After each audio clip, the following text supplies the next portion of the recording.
What is leaky gut? Is this true? It is true. Now, a couple of times this week, I've drawn the lining of the gastrointestinal tract. Looks like that. And it has a thick turf wall. Do you remember what that's made out of? Lactobacillus acidophilus bifidus bacterium. It's a thick mucosa wall.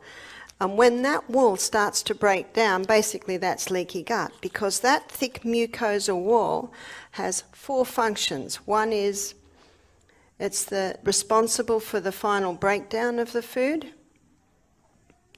It's also responsible for the absorption of the food. This gut flora is responsible for protecting the blood against any harmful pathogens, and it nourishes the little cells that line the gastrointestinal tract.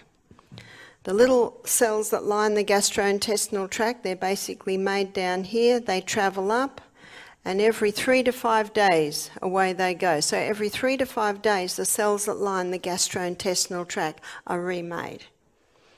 So if that gut lining breaks down, what would break it down? Antibiotics, the contraceptive pill, statin drugs, cortisone, ibuprofen, which is Nurofen, the painkillers. Now we've got a leak. You see that? There's your leaky gut. And here's the blood in here. So here's the gastrointestinal tract. The food's coming down, it gets broken down, and then it comes in to get through and into the blood. So how do you heal that? Number 1, there are 3 foods that are like kerosene to a fire in here, and that is the hybridized wheat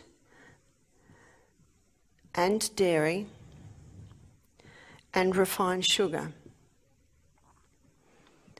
Now there's something else, and with some people that aren't responding, this is what you question. Is there any exposure to mold? Is there any exposure to chemicals?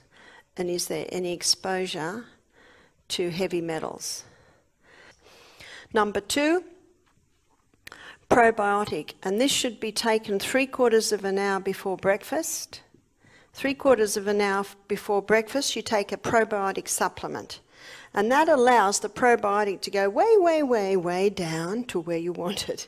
If you take a probiotic with your meal, the hydrochloric acid can wipe it out. So probiotics important. Number 3, and we've looked at this a couple of times, there are 2 herbs that coat, soothe and heal the lining of the gut. One is aloe vera, and the other one is slippery elm. And I think I told you about the man from Kenya, that by the end of the week, his ulcerative colitis had calmed right down, no more bleeding from the bowel, no more pain in a couple of days, bowel movements calmed right down, and that was the slippery elm 4 times a day. Now I'm about to give you something else, and this is a mix that we make at our health retreat, and for very severe cases I do this, and I did it for him. I call it digest powder. And digest powder,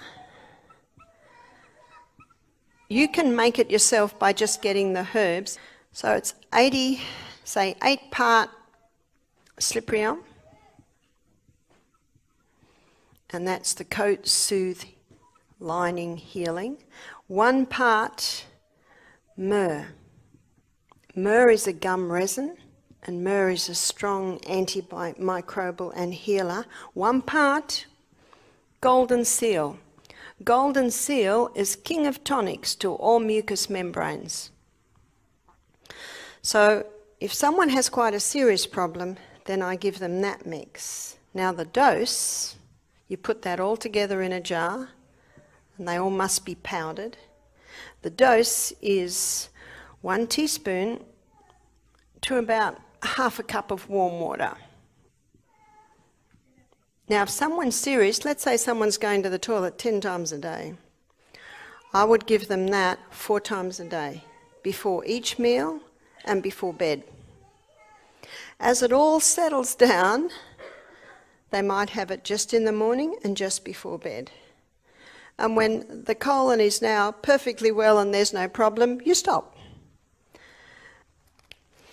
Your best guide is your body's response.